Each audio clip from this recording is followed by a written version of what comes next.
बरी गोष्ठी स्वास्थ्य केन्द्र अति दुर्दीन अवस्था। सरकारी रोगी मानक चिकित्सा पर हजार हजार कोटी टंका खर्च कर मेडिकल को उन्नतीकरण करुवा बेले ताहा वास्तव में से योजना विभिन्न मेडिकल फेल मारुवा बेले एभली एक मेडिकल उदाहरण देखा मिली जाजपुर जिला बरी निर्वाचन मंडल में बरी गोष्ठी केन्द्र में। कहवाक गले यह मेडिकल अति दुर्दीन अवस्था चली जहाँकि रोगी मैंने चिकित्सा अभाव अधिकांश समय मृत्युवरण करुछंती। अभिज्ञता डाक्तर नियुक्ति दिया जाय नाही। जो डाक्तर अच्छी से ठीक समय आसुना।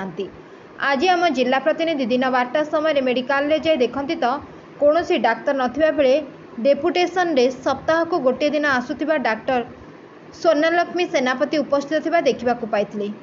औषध कक्षटी चाबी पड़िबा सह से अधिकांश गृह चाबी झुलुथिबा बेले सेठारे रोगी माने पीवा पई डहळ विकळ हेउथिबा बेले लागिथिबा आक्वागार्ड टी खाली पड़ी रही।